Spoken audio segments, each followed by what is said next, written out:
자, 이번 시간에는 1의 2단원, 바로 소설 단원이죠. 그렇죠? 관내 분실이라고 하는 작품을 한번 같이 살펴보도록 합시다. 자, 역시 내신이니까 우리가 정리부터 하고 들어가야 되겠죠. 자, 이 글의 갈래는 현대소설, 즉 개화기 이후에 쓰여진 소설이고, 다음 단편소설, 비교적 분량이 짧은 소설이죠. 200자원고지를 기준으로 했을 때 70매에서 80매, 요즘은 100매까지도 단편소설로 봅니다. 알겠습니까? 자, 그 다음에 미래 사회의 모습을 그린 과학소설이죠. 성격은 과학적이고 현실 비판적입니다. 자, 배경은 미래의 한국 사회의 모습을 담고 있고, 시점은 제한적이지만 전지적 작가 시점을 취하고 있습니다.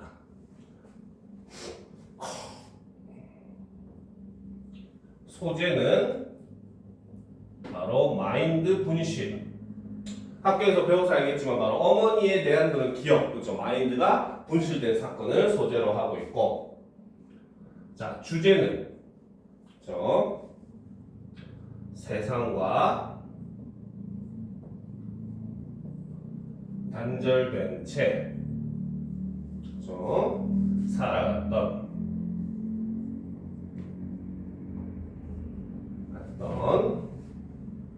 엄마의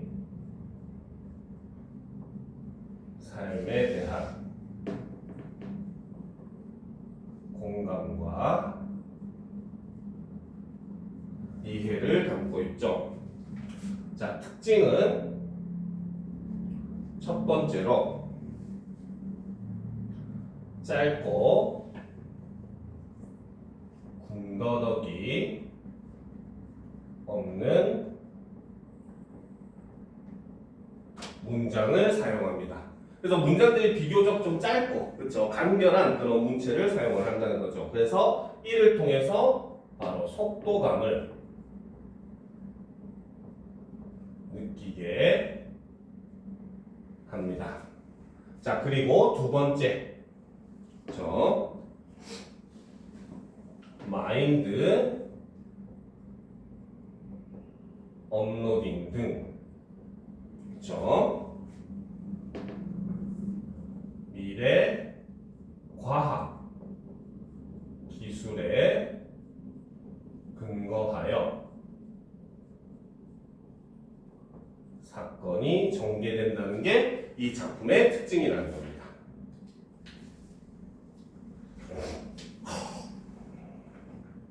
다 적었어요? 네. 그러면 이제 지우고 본격적으로 본문을 한번 살펴보도록 합시다. SF 소설이니까 한편으로는 재미도 있겠죠, 그렇죠? 어떻게 보면 여러분들 예전에 그 유행했던 소설이나 영화 중에 보면 기억 전달자 이런 작품 있잖아요, 그렇죠? 이런 것과 좀 비슷한 그런 내용이라고 볼 수 있습니다, 그렇죠? 자, 봅시다. 엄마가 실종되었다, 그렇죠? 그러니까 죽어서야 실종되는 사람은 흔치 않을 것이다라는 거죠. 자, 이 소설은 지금 시작하면서부터 바로 엄마가 실종되었다는 사건을 제시를 하고 있습니다. 알겠습니까?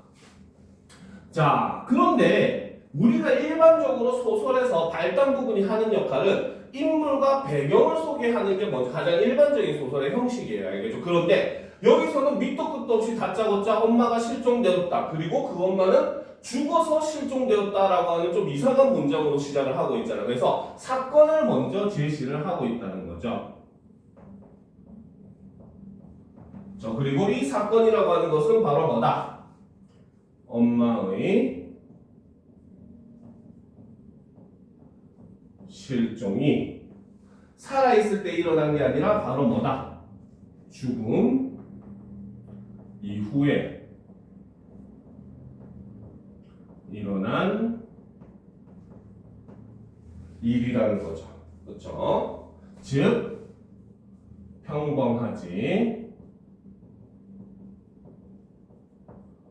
않은 일이라는 것을 나타내고 이를 통해서 바로 뭐다? 독자의 흥미를 유발하고 있다 라는 거죠. 그래서 사건 초장부터 이렇게 그 작품의 초장부터 인물이나 뭐 배경이나 이런 거 소개도 다 생략하고 바로 사건을 제시하는 것은 일반적으로 전부 다 독자의 흥미를 유발하기 위해서입니다. 알겠죠? 근데 그 사건도 역시 바로 뭐다? 엄마의 죽음 이후에 일어난, 즉 평범하지 않은 그러한 일이다라고 제시를 함으로써 독자가 무슨 말인가 하고 흥미를 가질 수밖에 없도록 만든다는 거죠. 그렇죠? 계속 봅시다. 자, 생전에도 지민은 엄마가 실종되리라고는 상상해 본 적이 없었다. 엄마는 너무 찾기 쉬운 사람이었다. 지민은 엄마가 죽기 전 몇 년 동안 다녔던 장소를 한 손에 모두 꼽을 수 있었다라는 거죠. 자, 꼭새로 표시합시다. 엄마는부터 한 손에 모두 꼽을 수 있었다. 즉 이 말은 바로 뭐다? 어머니가 바깥 활동을 자주 했다 안 했다? 안 했다는 거야. 그렇죠? 자, 여기를 통해서 우리는 엄마라고 하는 인물은 바로 어떤 인물이다? 바로 생전에, 즉 살아있을 때, 그렇죠? 바깥 활동을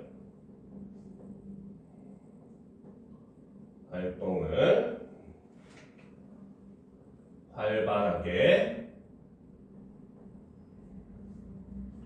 하지 않은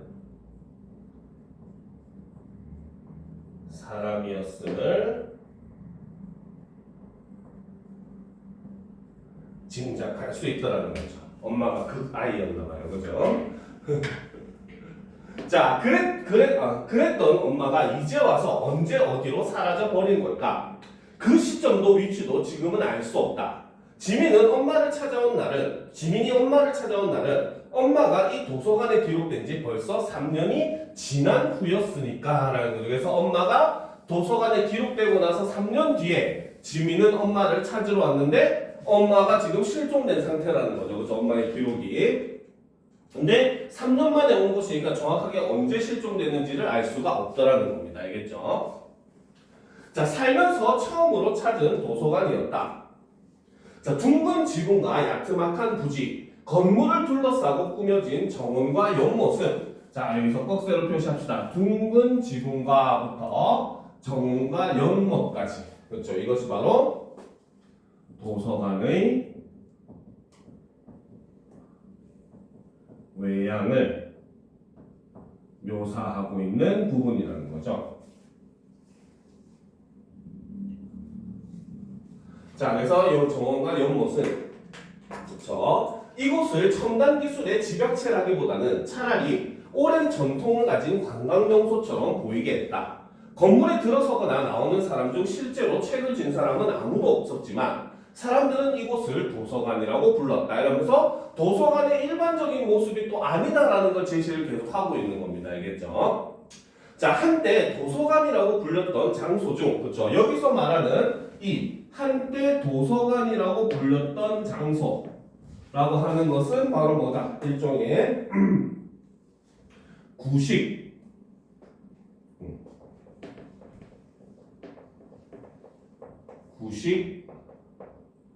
도서관을 나타내고, 이것이 바로 우리가 지금 현재 일반적으로 알고 있는 도서관의 개념이 적용되는 그런 공간이죠. 그렇죠? 그래서 불렸던 장소 중 일부는 박물관이 되었고 그럴 가치가 없는 곳들은 대부분 전산화되었다. 지금의 도서관은 다른 개념이다. 즉 바로 뭐다? 이제는 도서관의 개념이 변화를 했다는 거죠. 그래서 도서관의 개념이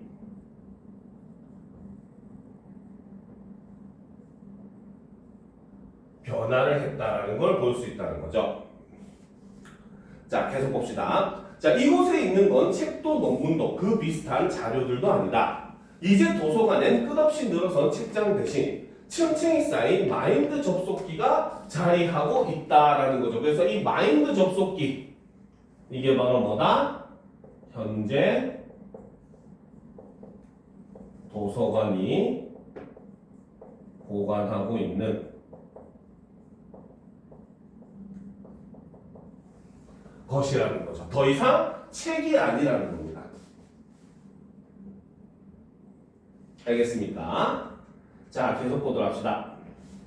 자, 사람들은 추모를 위해 도서관을 찾아온다. 여기 다 적었습니까? 그렇죠? 자, 그 말은 바로 뭐다? 도서관의 역할이 이제는 완전히 변화를 했다는 거죠. 그렇죠? 자, 사람들은 추모를 위해 도서관을 찾아온다. 바로 도서관의 역할 변화를 이렇게 드러낸다는 거죠.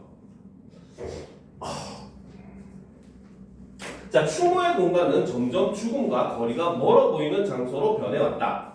도시 외곽의 거대한 면적을 차지했던 추모공원에서 캐비닛의 유골함을 수납한 공안당으로 그리고 다시 도서관으로라는 거지. 그렇지? 즉 바로 뭐다?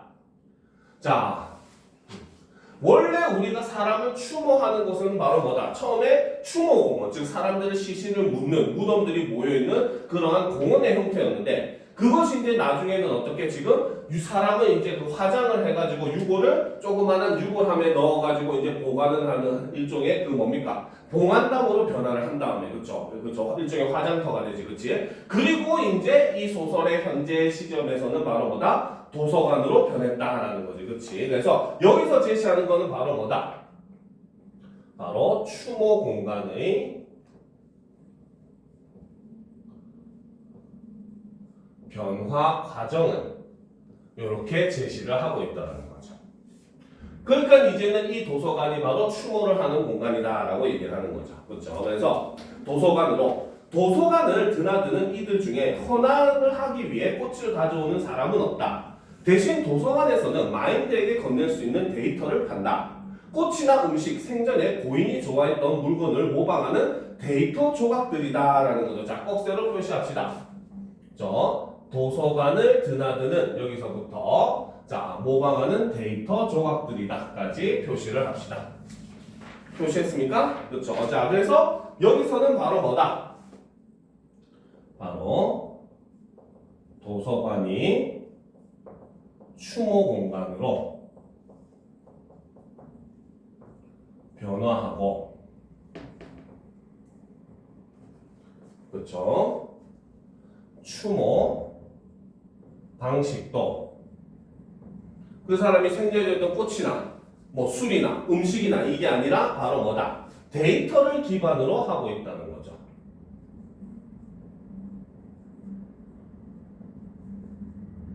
기반으로 한다는 겁니다. 그래서 이를 통해서 바로 뭐다? 소설의 배경이 바로 뭐다? 미래 사회라는 걸 우리가 알 수 있다는 거죠. 알겠습니까? 자, 사후 마인드 업로딩이 보편화된 것은 수십 년 전의 일이다. 처음에 사람들은 영혼이 데이터로 이식되는 것이라고 생각했다. 육체는 죽어도 정신은 영원히 살아남게 될 것이라는 기대도 있었다. 하지만 곧 이식된 데이터는 고유의 자아와 의식을 가지지 않는다는 반론이 쏟아져 나왔다. 자, 다음 페이지 넘어가야 되겠죠. 반론이 쏟아져 나왔다. 즉 처음에는 바로 뭐다? 마치 우리가 미래에 꿈꾸는 일종의 뭡니까? 죽은 사람을 일종의 데이터화 해가지고 이제 그것을 AI처럼 마치 인격을 가진 존재처럼 될 것이다라고 생각했는데 막상 현실은 그렇지 못하고 그저 그 사람의 기억이라든지 이런 것만 이제 보관하는 그런 작용을 하게 되었다는 거죠. 알겠습니까? 자, 계속 봅시다. 자, 자아의 존재 여부를 확인하는 실험이 마인드들을 대상으로 수없이 행해졌다. 오랜 논란 끝에 학계에서는 마인드들이 단지 생전의 망자들을 그럴싸하게 재현해낼 뿐이라고 의견을 모았다라는 거죠. 그렇죠? 자, 밑줄 칩시다. 그렇죠? 바로 학계에서는 바로 뭐다? 마인드들이 단지 생전의 망자들을 그럴싸하게 재현해낼 뿐이라고 결론이 내려졌다는 거죠. 그렇죠? 즉 여기서 제시되는 바로 이 마인드라고 하는 것은 어떤 존재다. 그렇죠? 바로 영혼이 데이터로 이식된 것이 아니라는 거죠. 그러니까 얘네는 바로 뭐다? 고유의 자아와 의식을 가지지 않는다는 것입니다.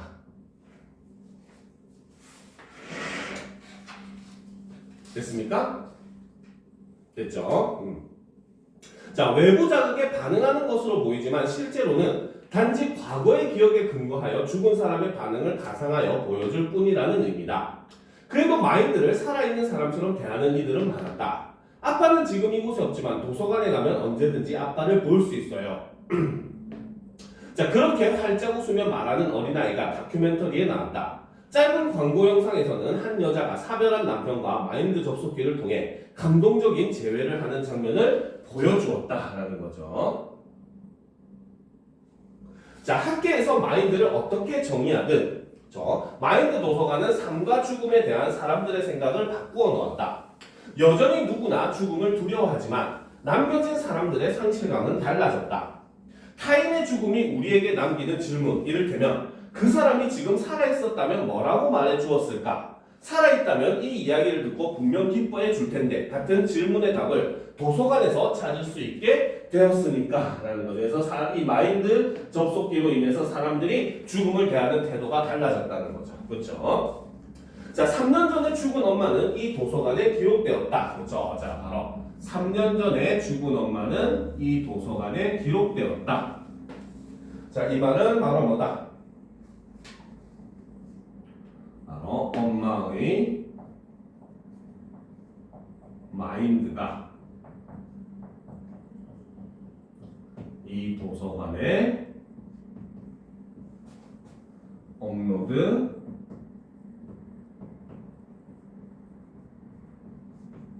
되었다는 거죠. 업로딩, 여기서는 업로딩이라고 표현을 하네요.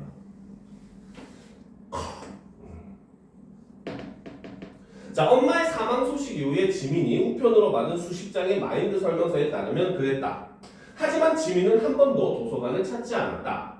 죽은 엄마를 만나고 싶다는 생각도, 만나서 무슨 말을 해야겠다는 생각도 해본 적이 없었다. 그렇죠? 자, 하지만부터 해본 적이 없었다까지 꺽쇠로 표시하도록 합시다. 자, 즉 이런 걸 보니까 지민과 엄마는 사이가 좋았다, 안 좋았다? 안 좋았다는 거, 그렇죠? 이걸 통해서 바로 뭐다? 엄마가 죽기 전, 그렇죠? 지민과 엄마 사이가 좋지 않았음을 짐작할 수 있다는 겁니다. 그죠? 굉장히 좋고 이랬으면은 엄마가 죽으면 자주 마인드를 찾았을 텐데 3년 동안이나 찾지 않았다는 거죠. 그렇죠? 자, 만약 엄마가 이렇게 허탈하게 사라져 버릴 줄 알았더라면 늦기 전에 이곳을 찾았을 텐데 집에 오는 길에 도서관, 내 분실, 마인드 업로딩 분실, 태그 실종, 온갖 키워드를 넣어가며 검색해 보았지만 도통 비슷한 사례를 찾을 수가 없었다.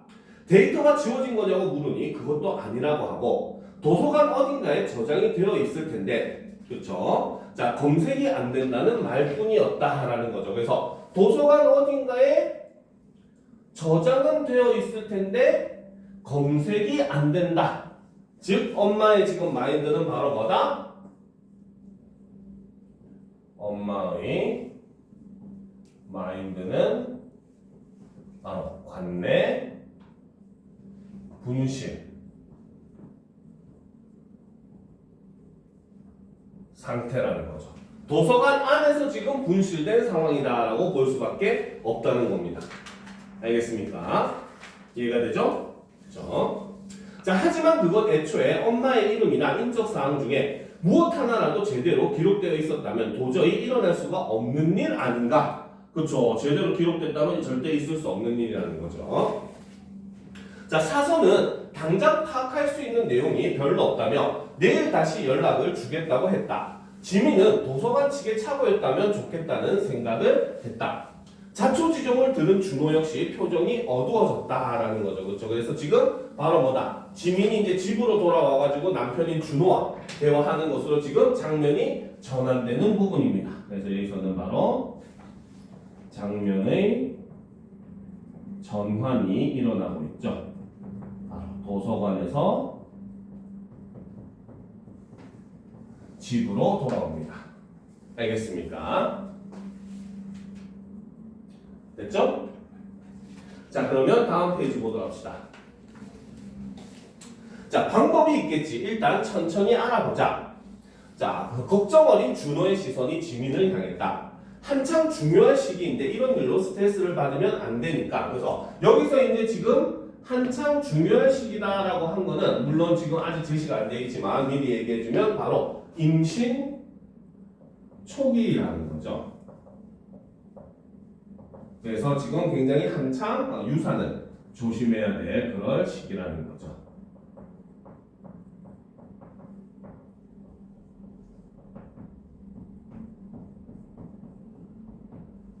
그렇죠. 자, 계속 봅시다.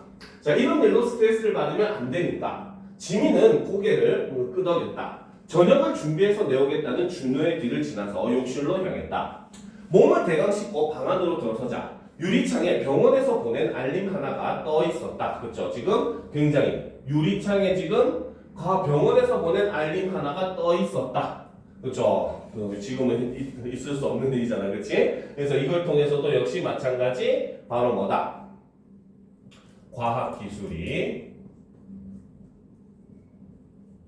발전한 미래 사회의 모습이라는 거죠. 그러니까 유리창이 이때는 뭡니까? 마치 이제 일종의 하나의 스크린처럼 사용이 된다는 거죠. 자, 임신 초기의 주의사항을 재차 강조하는 안내 메시지였다. 임신 8주는 위험한 시기다. 자연유산 대부분이 이 무렵에 일어나므로 조심해야 한다는 이야기를 지겹게 들었다. 이 시기에는 복용할 수 있는 약도 별로 없는 데다가 놀라거나 스트레스를 받는 사소한 일도 모두 유산이나 태아 발달 문제의 원인이 될 수 있다고 했다. 그렇죠? 자, 아직 인간의 형상은커녕 제대로 된 신경체계조차 구축하지 못한 세포가 어떤 살아있는 인간보다도 강한 존재감을 지니는 셈이다라는 거죠. 그래서 아무리 사회가 발달해도 아직 인간의 그런 그 형성이나 이런 것들에 대해서는 완벽하게 규명하지 못한 그런 사회라는 거죠. 그렇죠? 자, 중요한 부분 줄거리를 보도록 합시다. 자, 다른 임산부들과 달리 지민은 자신의 아이에 대한 설렘이나 기대감을 느끼지 못한다.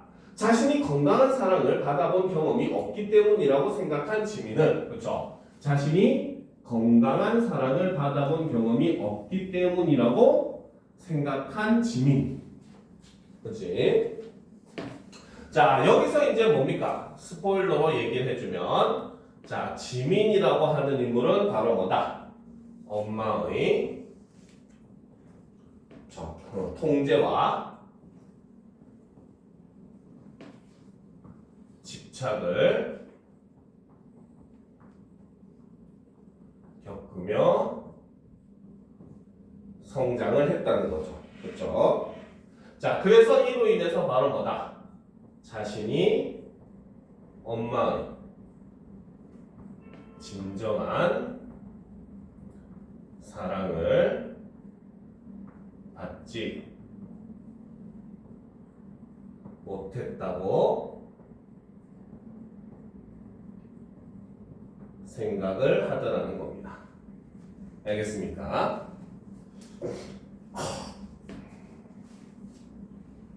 자, 그래서 지민은 엄마의 마인드를 떠올린다. 그렇게 지민은 도서관에 갔다가 엄마의 마인드가 분실되었다는 소식을 듣게 된 것이다. 가족 중 누군가 엄마를 검색할 수 있는 인덱스를 고의로 삭제했을 것이라는 도서관 사서의 말에 지민은 동생인 유민을 만난다. 지민은 엄마가 지민을 출산한 이후에 심한 산후 우울증을 겪었다는 사실을 떠올린다라는 거죠. 자, 그러면 이제 중략 이후 이야기를 또 보도록 합시다. 자, 올려놓고.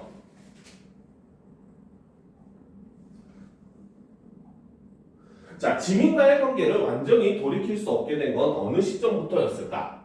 지민은 엄마의 집착이 싫었고 자신을 소유물처럼 통제하는 것이 지긋지긋했다. 엄마의 병이 원인이었는지 아니면 틀어진 두 사람의 관계가 엄마를 더 약하게 만들었는지 무엇이 선행했는지는 명확하지 않다. 어쨌든 분명한 것은 은하와 지민이 어느 날부터 서로를 포기했다는 것이다 라는 거죠. 여기서 바로 이 은하가 바로 엄마죠. 엄마의 이름이죠.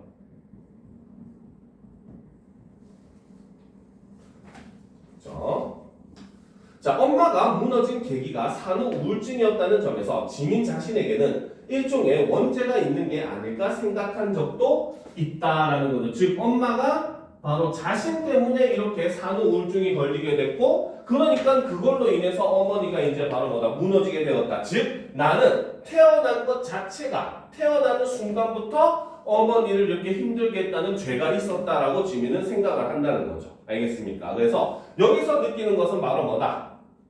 바로 지민은 그렇죠? 자신의 출생이 엄마의 삶을 무너뜨린 계기가 된 것은 아닌지 죄책감을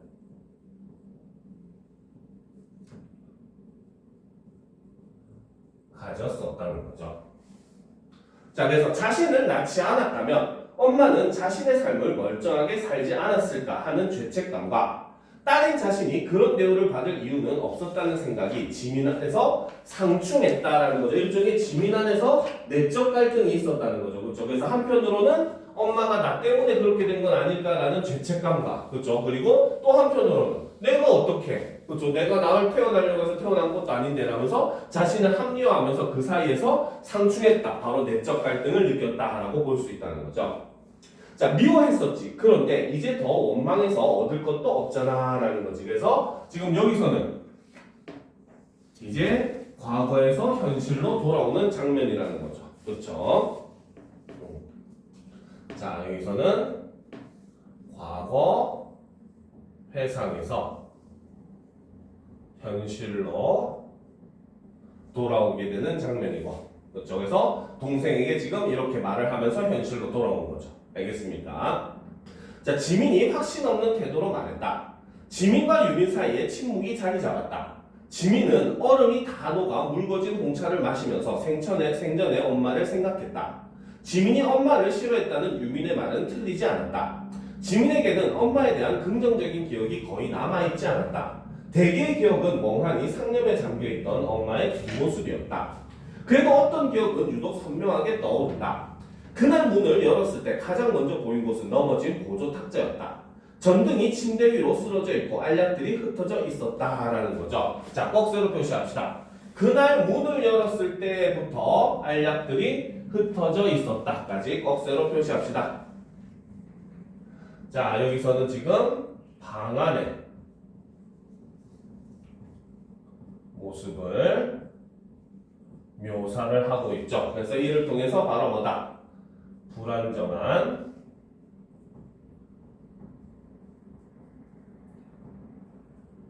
상태로, 그렇죠? 엉망으로 만든 엄마 모습을 이렇게 제시를 한 거죠. 알겠습니까? 자, 아까 또 무슨 일이 있었던 걸까? 지민을 보고 엄마는 소리를 질렀다. 그렇죠? 올려놓고 보답시다. 됐습니까? 다 적었어요? 그렇죠? 자, 계속 봅시다. 자, 송지민, 너도 이제 내 아빠처럼 나를 무시하는 거니 전화는 왜 안 받아? 그렇죠? 지금 엄마가 지금 이렇게 불안정한 상태가 된 거는 바로 뭐다? 지금 뭡니까? 엄마는 지민이 자신을 무시한다고 생각을 한다는 거죠. 알겠습니까? 그래서 여기서 엄마는 가족들이 자신, 바로 엄마죠. 자신을 무시한다고 생각을 했다는 거죠. 그러니까 이로 인해서 어떻게? 바로 가족에게 집착하고 통제하려는 모습을 보일 수밖에 없었다는 겁니다.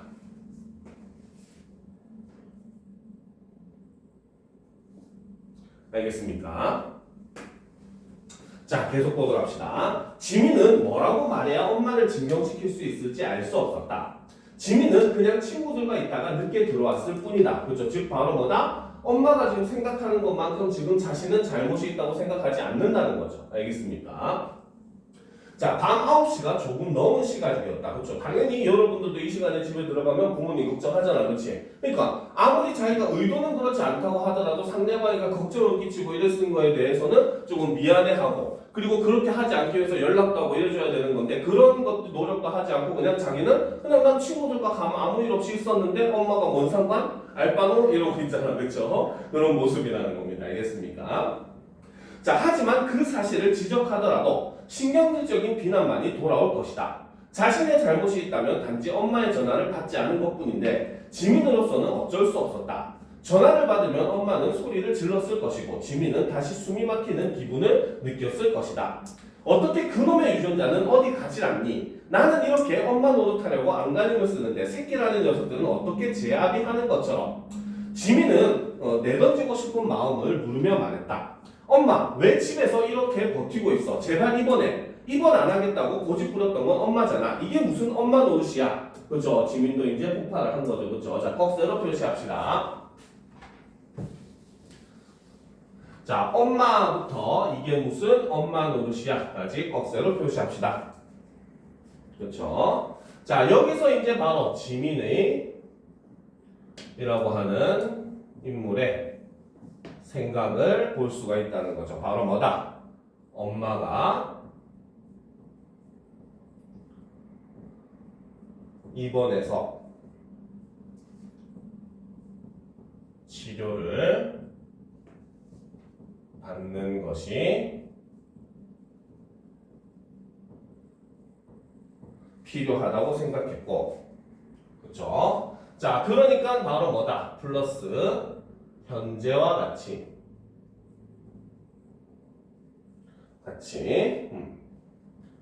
신경질적인 모습으로 있는 것은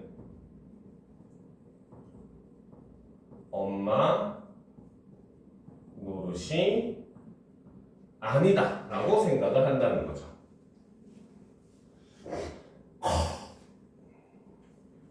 됐습니까?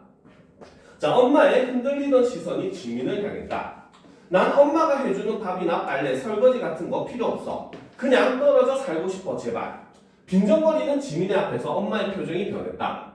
엄마가 그렇게 상처받은 표정을 지을 때마다 지민은 통증 같은 슬픔을 느꼈다라는 거. 즉 바로 뭐다? 엄마한테 이렇게 모진 소리는 하지만 그래도 지민은 또 한편으로는 이렇게 가슴 아픔을 느끼고 있는 그런 인물이라는 거죠. 자, 엄마는 언제나 스스로를 피해자로 만들었다. 그럴 거면 우리에게 소리를 지르지 말지, 아빠에게 저주의 말을 퍼붓지 말지, 우리가 1시간만 전화를 받지 않아도 비명을 지르는 대신, 그렇죠? 다음 페이지 넘어가서 보다 합시다. 지르는 대신 그냥 떨어져 살지. 멀쩡할 때는 사랑한다는 말을 했다가 돌아서는 순간 너 때문에 내 인생을 망쳤다고 말하지나 말 것이지. 그렇죠? 자, 이런 모습만 우리가 딱 보더라도 엄마는 지금 굉장히 바로 뭐다? 불안정한 상태에 있는 인물이라는 걸 알 수 있다는 거죠. 그렇죠? 그래서 자, 여기서는 바로 뭐다? 마음이 불안정하여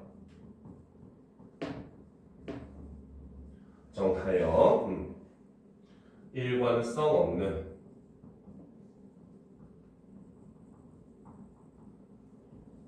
행동을 하는 엄마의 모습이 나타나는 거죠.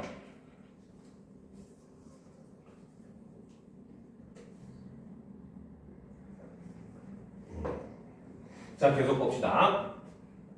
자, 서로가 없는 존재인 것처럼 일찍부터 서로를 체념하고 살았더라면 더 편했을 텐데 어디서부터 잘못되어 버린 것인지 알 수 없었다. 엄마는 여전히 울고 있었다. 왜 몰라주는 거니? 내가 이렇게 너를 위해서. 엄마한테는 나 말고 아무것도 없어? 난 너무 힘들어. 이럴 바에는 그 엄마 노릇 좀 그만하면 안 돼. 엄마의 표정을 마주보면 무너질 것 같았다. 지민은 엄마와 자신 사이에 남아있던 약한 끈마저 잘라내고 싶다는 충동을 느꼈다. 그 대화는 지민이 기억하는 엄마와의 마지막 대화였다. 얼마 지나지 않아 엄마는 결국 병원에 들어갔다. 지민은 대학을 도중에 그만두고 한국을 떠났다. 꺼보다 합시다. 자, 지민의 표정이 점점 어두워지자 유민이 손가락으로 톡톡 책상을 쳐서 그녀의 시선을 끌었다. 자, 다시 또 바로 지금 우리가 했던 부분은 전부 다 또 해상 부분이었다는 거죠. 그렇죠? 그래서 여기서 다시 바로 뭐다? 그렇죠? 과거 회상에서 현실로 돌아오는 장면이라는 거죠. 자, 누나도 참 이상하다. 난 그냥 잊으려고 할 것 같은데. 그렇죠? 즉 바로 뭐다? 유민도 역시 바로 뭐다? 엄마의 행방에 크게 관심이 없는 유민, 즉 동생이죠. 유민의 모습이 이렇게 드러나는 거죠. 자, 지민은 마지막 순간을 떠올렸다. 엄마의 쓸쓸한 표정이 계속 기억 속에서 반복 재생되었다. 동시에 지민은 뱃속에서 심장이 뛰고 있을 아이를 생각했다. 아직 지민이 어떤 애틋함도 느끼지 않지만 언젠가는 사랑해야 하는 한 아이를 엄마는 지민을 사랑했던 것이 맞을까? 그건 사랑이었을까? 사랑할 수 없는 관계를 사랑할 수 있다고 믿었기에 엄마와 지민은 더 불행해진 게 아닐까? 자, 그렇다면 이제야 엄마의 마인드를 만나서 대화를 나누는 것도 아무런 의미가 없는 행동인지도 몰랐다. 자, 하지만 문제가 있었다. 엄마의 분실이 생각보다도 훨씬 더 지민을 당혹스럽게 한다는 사실이었다라는 거죠. 즉 바로 뭐다? 지금 지민은 바로 뭐다? 엄마를 잃어버린 것 자체를 사실 굉장히 거기에 대해서 크게 신경을 쓰고 있다는 거죠. 그렇죠? 그래서 여기서는 바로 뭐다? 지민의 깨달음이 드러나는데 그 깨달음의 내용은 바로 뭐다? 엄마를 분실했다는 사실에 자신이 크게 신경을 쓰고 있다는 사실을 깨달았다는 거죠. 됐습니까? 그렇죠? 자, 계속 봅시다. 자, 팀장은 지민을 불러 업무 분장이 끝났다고 통보했다. 새 업무를 맡게 될 것이라는 예상과 달리 지민의 업무는 별로 달라진 것이 없었다. 지민이 맡아왔던 업무는 이제 거의 마무리 단계였다. 현황을 정기적으로 보고해주는 일만 남았다. 팀장은 지민이 곧 출산 휴가와 육아 휴직을 가질 것을 염두에 두고 새로운 일은 당분간 맡기지 않을 생각인 것 같았다. 다음 페이지. 자, 아무래도 아이가 생기면 가정에 집중해야 하잖아. 그런 걸 다 고려했어. 지민 씨가 일 욕심이 많은 건 알지만 그래도 나는 엄마가 아이를 직접 키우는 게 아이 경서에 좋다고 생각하거든. 지민 씨도 그렇게 생각하지. 그렇죠? 지금 여기서 팀장이라고 하는 인물은 바로 뭐다? 아이는 누가 키워야 된다? 엄마가 키워야 된다라고 생각을 한다는 거죠. 바로 팀장은 아이의 양육은 엄마가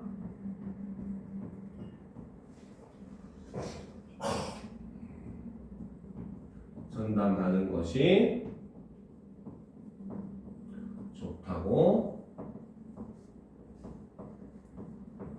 생각을 하고 있는 그런 인물이라는 거죠. 알겠습니까? 자, 당분간 지민이 맡게 될 업무를 설명해 주면서 지민보다 10살은 많은 팀장이 머쓱한 듯이 웃었다. 나름의 배려라고 생각하는 모양이었다. 지민은 팀장의 말에 토를 달지 않았다. 자, 다시 또 중요한 부분으로 가봅시다. 자, 지민은 도서관 직원에게서 엄마를 고유하게 특정할 수 있는 실체가 있다면 분실된 엄마의 마인드를 찾을 수 있다는 말을 전해 듣는다. 지민은 집에 있는 엄마의 유품 상자를 찾아보았지만 유의미한 흔적이 남은 물건이 하나도 없다는 것을 알고 혼란스러워한다. 결국 지민은 엄마의 흔적을 찾으려고 아빠인 현욱을 만난다. 아빠는 마인드를 등록하는 대신 세상에서 잊히고 싶다는 엄마의 부탁으로 자신이 인덱스를 지웠다는 사실을 밝힌다.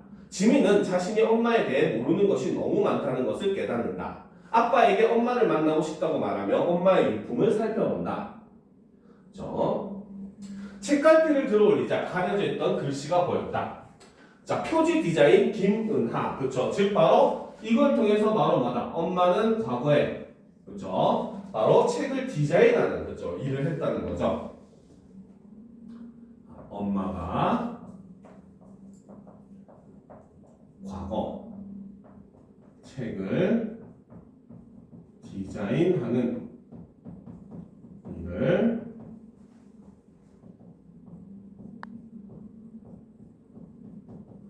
했었다는 거죠. 자, 열흘 만에 처음으로 찾은 은하의 이름이었다. 현욱이 말했다. 너희 엄마가 일하던 곳에서 펴낸 책이야. 지금은 이런 조기책을 찾아보기도 어렵지만, 그쵸? 여기서도 바로 뭐다? 바로 종이책이 그쵸? 사라져버린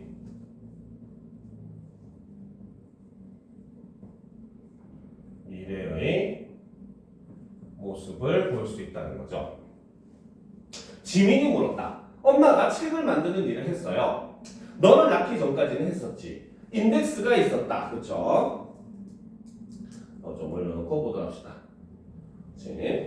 자, 여기서 이제 바로 이 인덱스가 있었다라고 하는 거. 그쵸? 지워도 되겠죠, 이거? 그쵸? 자, 인덱스가 있었다. 그치? 자, 여기서는 바로 뭐다? 엄마가 디자인한 표지의 책이죠. 이것이 바로 뭐다? 엄마를 고유하게 특정할 수 있는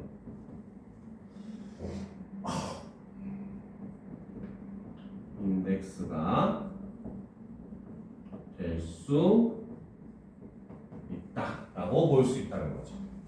알겠습니까? 일종의 그 사람만을 특정해낼 수 있는 그러한 단서, 이걸 인덱스라고 본다는 거죠. 자, 생각지도 못한 곳에 자, 엄마의 과거를 깊이 생각해 본 적이 없었다. 직장에 다니고 어딘가에 소속되어 그녀의 이름이 쓰인 무언가를 만들었으리라고는 생각도. 지민이 알던 엄마는 언제나 집안에서 무기력한 얼굴을 한 모습이었으니까. 그쵸? 즉 바로 뭐다? 이랬기 때문에 지민은 엄마가 과거에 이런 일을 했을 것이라는 상상조차 할 수가 없었다는 거죠. 그쵸? 그래서 자, 이것이 바로 뭐다? 지민이 엄마의 과거를 그쵸? 깊이 생각해 본 적이 없었던 이유라는 거죠. 자, 하지만 왜 몰랐을까? 당연한 일이었다. 은하에게도 지민을 낳기 전에 삶이 있었을 것이다. 아이라는 족쇄에 아직 걸리지 않았던 때, 그리고 어쩌면 엄마의 진짜 삶을 가졌던 때다라는 거죠. 그치? 즉 바로 뭐다? 직장을 다니고, 그쵸? 어딘가에 소속되고 자신의 이름을 썼었던 그런 그 뭡니까? 삶을 나타낸다라고 볼 수 있다는 거죠.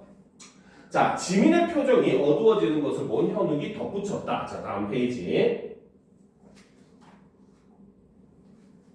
자, 어차피 출판사는 다 망해가고 있었어. 미디어 회사들에 모두 통합되어서 책 위주로 출간하는 곳은 사양 산업이 된 지도 한참이었고, 그래서 방금 아까 얘기했듯이 종이책이라고 하는 게 거의 사라진 미래잖아요. 그렇죠? 그러다 보니까 당연히 종이책을 생산하는 출판업이라고 하는 것 자체가 이미 지고 있는 그런 산업일 수밖에 없었다는 거죠.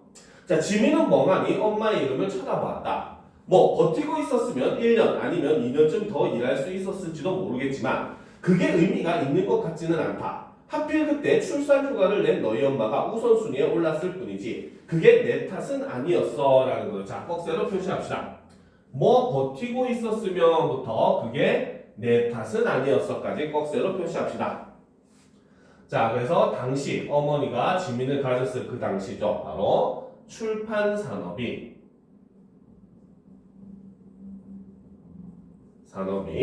쇠퇴하고 있었기 때문에 그렇죠? 지민의 출생이 엄마가 일을 하지 않게 된 이유가 아니라고 말을 하더라는 거죠. 그래서 이를 통해서 바로 뭐다?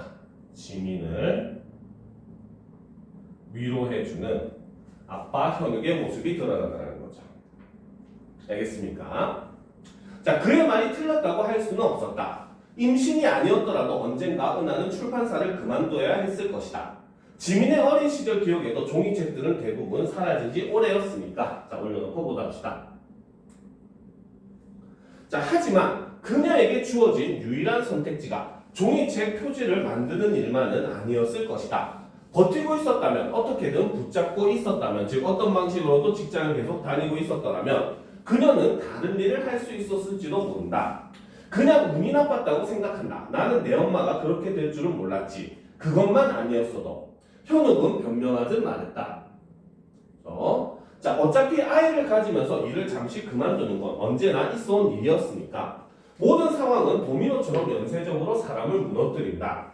만약 그때 엄마가 선택해야 했던 장소가 집이 아니었다면 어땠을까? 어떻게든 어딘가에서 무언가를 만들고 있었다면 표지 안쪽 아니면 가장 뒤쪽 작은 글씨, 그도 아니면 파일을 만든 사람 서명으로만 남은 작은 존재감으로라도 자신을 고유하게 만드는 그 무언가를 남길 수 있었다면 그녀는 그 깊은 바닥에서 다시 걸어 나올 수 있지 않았을까? 그녀를 규정할 장소와 이름이 집이라는 울타리밖에. 자, 꺽쇠로 표시하고 넘어갑시다. 자신을 고유하게 만드는부터 그렇죠? 자, 일단 계속 보도록 합시다. 좀 올려놓고 고유하게 만드는 여기서부터 계속 봅시다. 그래서 울타리밖에 하나라도 있었다면까지 꺽쇠로 표시를 하도록 합시다. 자, 그래서 여기서는 바로 뭐다? 자, 여기서 우리는 엄마에 대한 지민의 생각을 알 수 있다는 거죠. 바로 어떤 생각? 바로 엄마가 출산과 그렇죠? 자, 육아로 세상과 단절된 채 살아가지 않았다면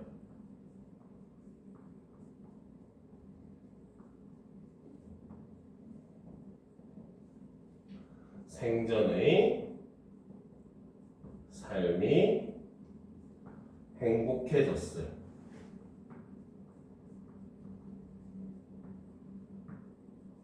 것이라고 생각을 했다는 거죠. 알겠습니까? 오케이?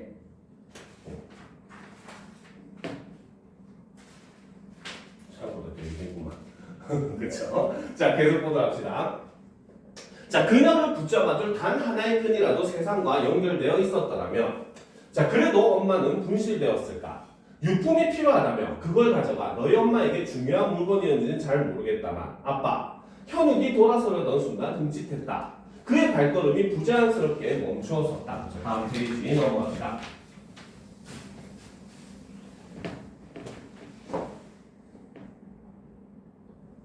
자, 아빠는 그동안 한 번도 엄마를 찾은 적 없어요. 그럼 접속해 본 것도 아니고 고작해야 유언을 들어준답시고 가서 인덱스를 지워버린 게 다예요. 정확히 누구를 원망하고 싶은 것인지도 이제는 알 수 없었다. 지민은 그냥 누군가를 향해서 화를 내고 싶었다. 그렇게 엄마를 세계에서 고립시키고 완전히 죽지도 못한 채로 어디에도 연결되지 않은 사람으로 만들면서 미안한 적이 없었어요? 후회한 적도? 그건 지민 스스로를 향한 질문인지도 모른다라는 거지. 그치? 즉 바로 뭐다? 엄마를 세상에서 고립시킨 게 일단 아까부터 뭡니까? 자기 자신 때문이라고 생각을 하고 있었잖아요. 자기 자신을 뭡니까? 베게 되고 그리고 출산을 하게 되고 그 자신을 키우면서 세상과 단절되었을 줄 모른다라고 생각했기 때문에 이러한 질문 자체도 사실 지민에게는 스스로에게 하는 질문과 마찬가지였다는 거죠. 그렇죠? 그래서 여기서는 바로 뭐다? 지민은 그렇죠? 엄마를 세계에서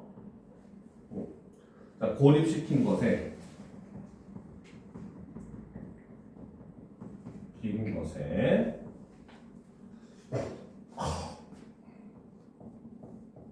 자신의 잘못도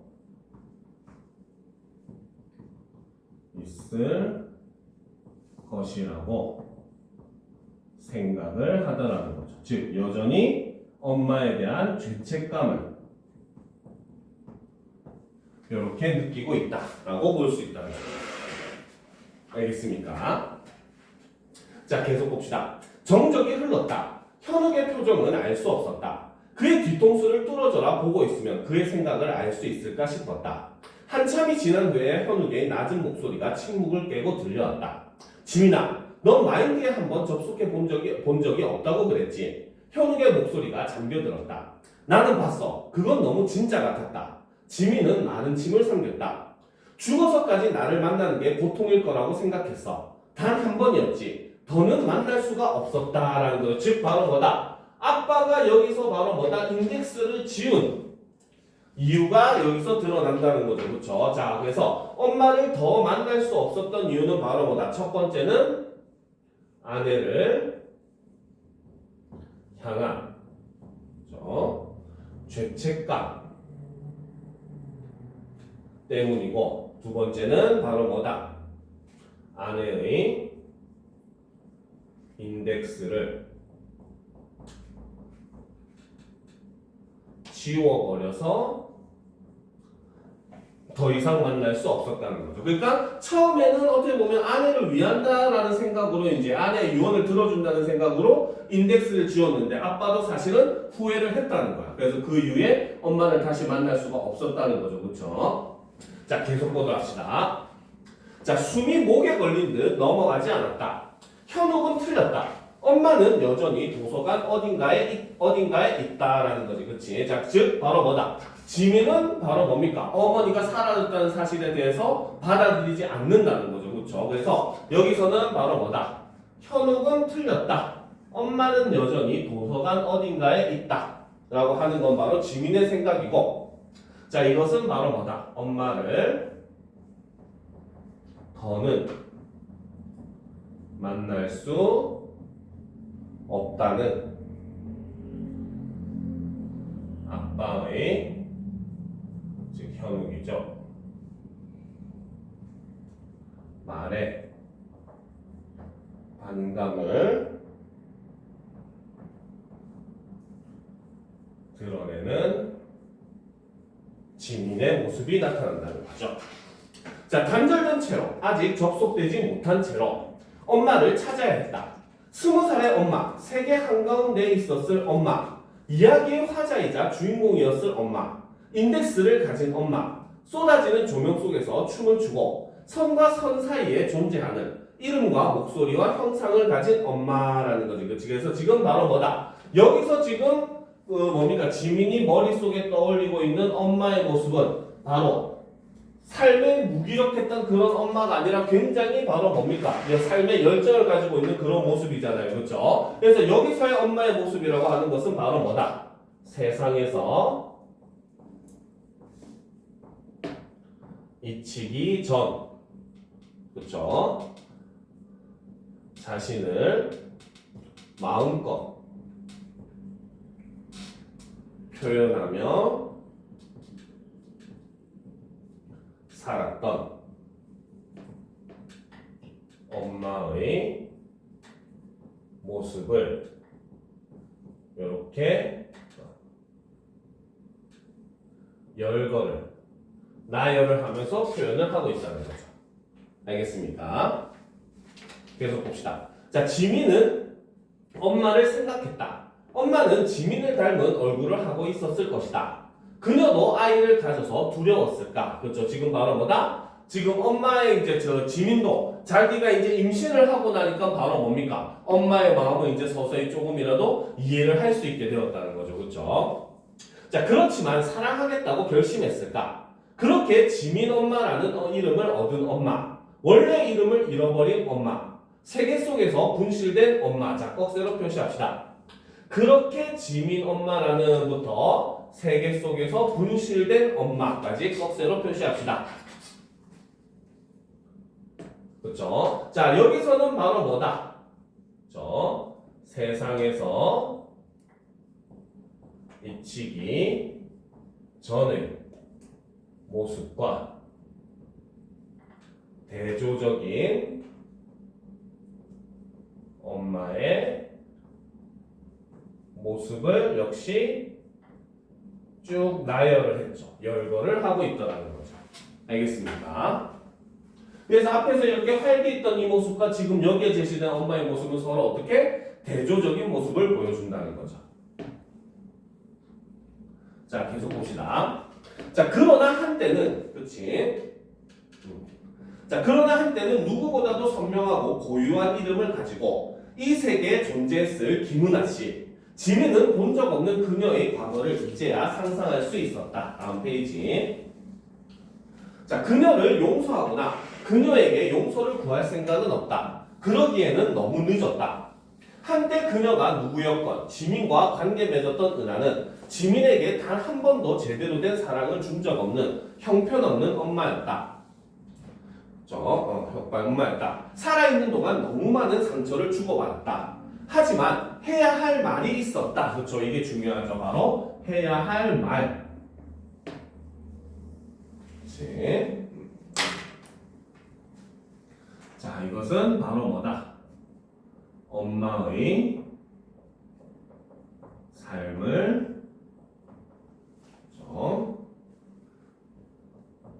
이해하게 된 지금 할 수 있는 말인 것이죠. 그렇죠? 이것은 바로 뭐다?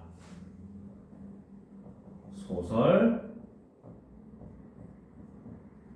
마지막 부분의 이런 커다란 스포일러를, 그렇죠? 그래서 마지막 부분에 나오는 바로 뭐다? 엄마 를 이해해요 라는 말이라는 거죠. 알겠습니까? 자, 다급히 도서관에 도착했을 때 짐을 한가득 들고 있는 지민을 직원들이 놀란 얼굴로 보았다. 지민의 얼굴을 알아본 직원이 다가와 짐을 거들었다. 지민은 곧장 관리자를 찾았다. 관리자는 사서와 함께 안내 창고로 와서 물건들을 살펴보기 시작했다. 지민이 내민 것은 현욱의 집에서 가져온 책들이었다. 네 권의 종이책은 무거웠다. 이제는 거의 쓰이지 않는 종이책이 도서관에 등장하자 지나가는 사람들이 흘끔거렸다. 책의 표지에서 은하가 가졌을 감각과 취향이 보였다. 자, 쭉 올려놓고 보다 봅시다. 자, 시냅스 스캐닝으로 특정한 마인드를 찾아내면 보안 카드에 있는 인덱스와 연결되고 화면에 이름이 뜰 것이라고 사서는 말했다. 그래서 관내 분실된 지금 마인드를 찾는 과정을 이렇게 설명을 해준 거죠. 한 권의 책을 시냅스 스캐닝 하는데 5분이 조금 넘는 시간이 걸린다고 했다. 첫 번째 스캐닝에서 지민은 셀 수 없이 많은 이름이 정렬되는 것을 보았다. 엄마의 이름은 보이지 않았다. 초조했다. 시선이 떨어지지 않았다. 그러나 지민은 확신하고 있었다. 사서도 머뭇거리지 않고 다음 책을 스캐닝했다. 화면의 퍼센티지가 올라가는 것을 지켜보며 그가 조심스럽게 물었다. 혹시 찾는 분이 직접 쓰신 책인가요? 그렇죠? 왜? 직접 쓴 책이면 찾을 확률이 더 높아지니까. 그렇죠? 아니요. 그건 아니지만 두 번째 책을 스캐닝할 때까지도 결과는 크게 좁아지지 않았다. 너무 많은 마인드가 연결되어 있었다. 하지만 점차 줄어드는 것은 분명히 보였다. 아직 지민은 실망하지 않았다. 세 번째 책이 끝나고 네 번째 스캐닝. 주위에 있던 직원들이 모두 지민을 둘러싸고 결과를 기다렸다. 정적, 이따금 침묵을 파고드는 기침소리, 초조한 시선들. 아, 나왔어요. 그렇죠? 자, 사서가 손을 흔들어 화면에 뜬 이름을 가리켰다. 수많은 문자 사이에서 지민은 엄마의 이름을 알아보았다. 김은아. 그렇죠? 다음 페이지. 자, 지민은 고개를 끄덕였다. 목이 탔다. 마인드 접속기는 카드를 인식하고 접속을 시작하게 되어 있었다. 사서가 긴장된 눈빛으로 옆에서 기계를 건네주었다.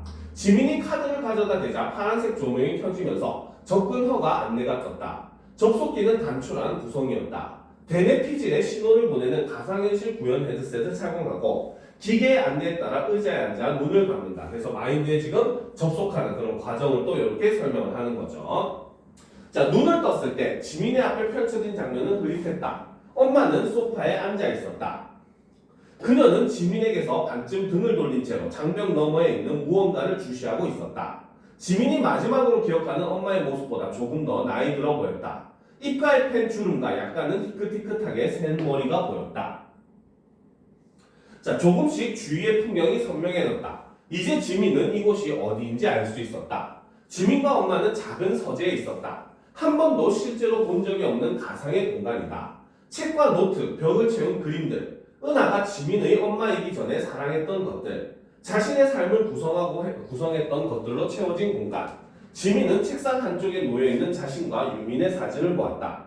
공간 속에서 은하는 어느 때보다도 선명해 보였다. 그녀가 살아있던 때에 지민은 이따금 엄마가 공기 중에서 사라져 버릴 것 같다고 생각했었다. 문득 떠올린 것은 엄마와 함께 살던 집에는 엄마만의 방이 없다는 사실이었다. 자, 밑줄 치자. 바로 엄마와 함께 살던 집에는 엄마만의 방이 없었다는 사실이었다. 그렇죠? 즉 바로 뭐다? 엄마는 바로 뭡니까? 자, 과거의 엄마라고 하는 인물은 바로 뭐다? 자신만의 공간에서, 그렇죠? 자신의 삶을 가꾸지 못했었음을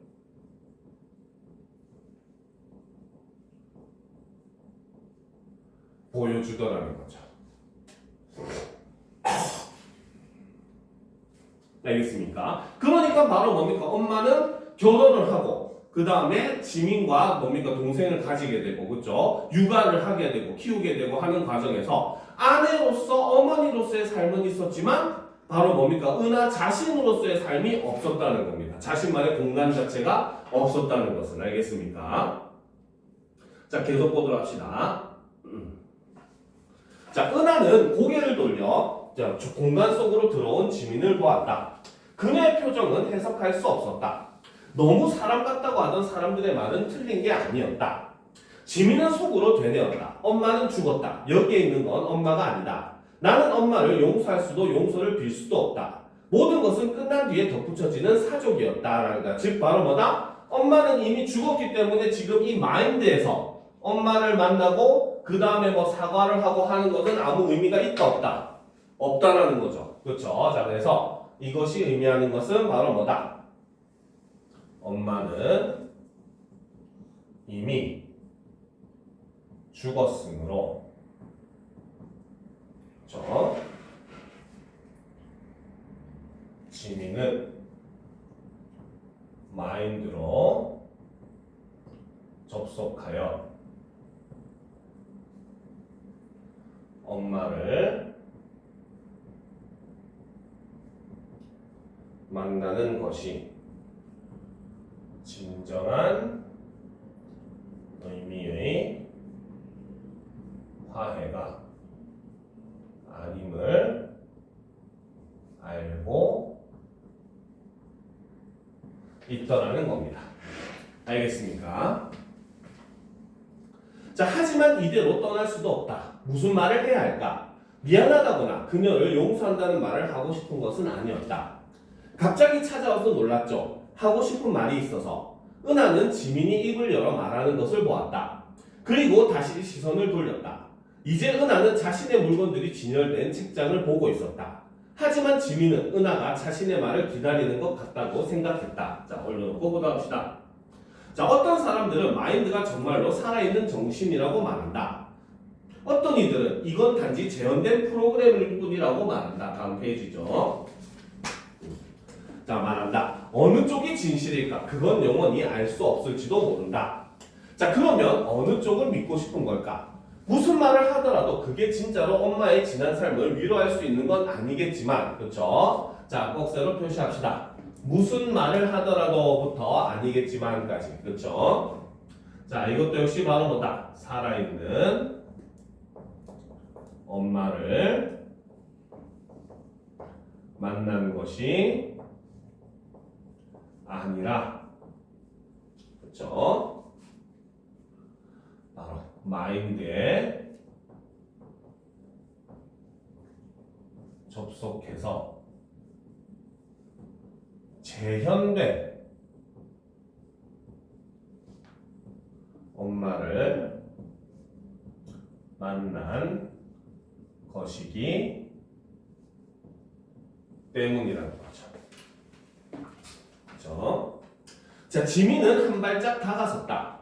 시선을 비스듬히 피하던 은하가 마침내 지민을 정면으로 바라보았다.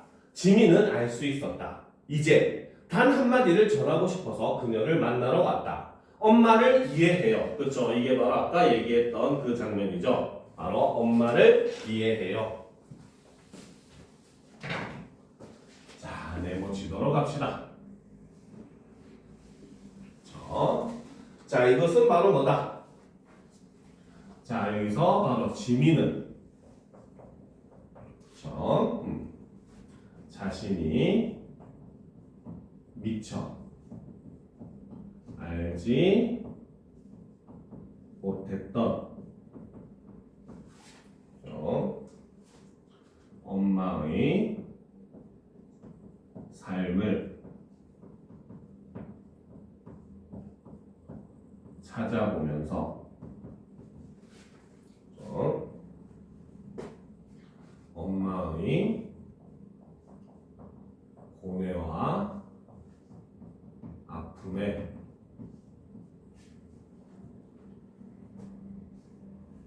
진정으로 공감할 수 있었기 때문인 것이고, 그렇죠? 이를 통해서 이제 엄마를 이해한다고 얘기를 하고 있다는 거죠. 알겠습니까? 자, 정적이 흘렀다. 은하의 눈가에 물기가 고였다. 그녀는 손을 내밀어 지민의 손끝을 잡았다라는 거죠. 두 사람이 이렇게 손을 잡는 이런 장면을 통해서 무엇을 나타낸다? 바로 지민과 엄마의 화해, 그리고 서로에 대한 이해, 이런 걸 이렇게 시각적으로 나타내고 있다라고 볼 수 있다는 겁니다. 알겠습니까?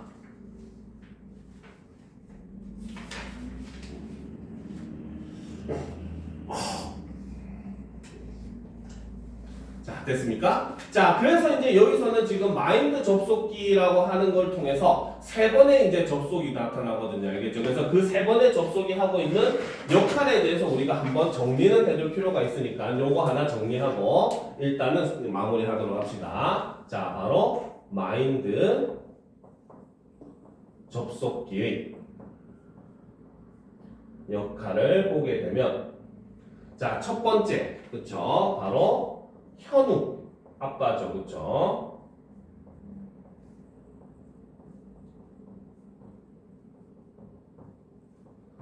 이쪽에 접속이 하는 역할은 바로 뭐다? 바로 은하, 즉 엄마죠.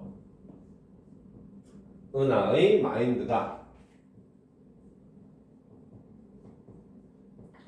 너무 진짜 같아서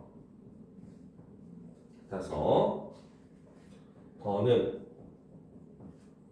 만날 수가 없다고 생각하여 은하의 유언에 따라 인덱스를 지웠다는 거죠. 이것이 바로 뭐다? 관내 분실의 원인이 되는 사건이었다는 거죠. 알겠습니까? 그죠?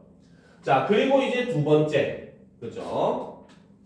자, 지민이 접속을 시도를 하죠. 근데 여기서는 엄마의 데이터가 없다고 시도에 실패하게 되잖아. 그쵸? 자, 여기서는 바로 뭐다? 인덱스가 지워져. 그쵸? 엄마의 마인드에 접속할 수 없었다는 거죠. 그래서 이를 통해서 바로 뭐다? 엄마가 관내 분실 상태임을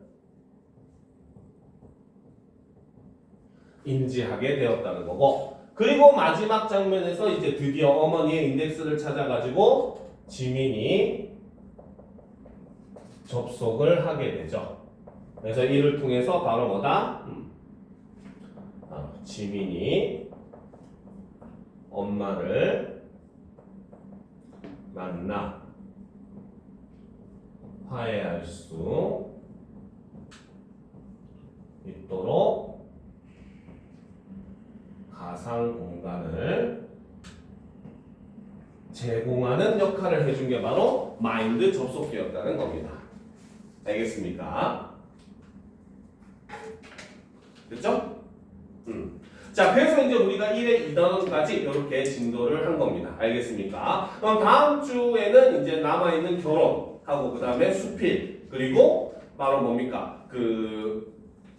경률에 관련된 내용, 담화 관련된 내용이거든요. 이거 내용을 마무리할 건데, 혹시나 중간에 시험 범위 나오면 꼭 선생님한테 카톡이랑 문자로 꼭 보내주도록 하세요. 알겠죠? 왜냐면 여러분들 지금 정보를 만들어야 되는데, 교재를 만들어줘야 되는데, 여러분들 학교가 지금 시험 범위가 아예 안 나온 상황이라서, 알겠습니까? 지금 대부분 학교들은 시험 범위가 거의 다 나오고 있는 상황이긴 하거든요. 지금 몇 군데가 지금 안 나왔어요. 그래서 여러분들 창의고 같은 경우하고 병정고도 아직 좀 확실하게 안 나오긴 했습니다. 근데 대부분은 지금 현재 거의 다 시험 범위가 어느 정도 윤곽으로 프린트는 아니라도 간단하게라도 얘기를 많이 해주고 있는 상황이니까 여러분들도 아마 조만간에 선생님이 알려주실 거예요. 알겠죠? 그러니까 빨리 알아주는 대로 선생님한테 알려주도록 합시다. 알겠죠? 일단 수업은 여기까지 하고 남은 시간 동안 이제 오늘 했던 거 한번 복습한 다음에 질문할 거 질문하도록 합시다. 알겠습니까?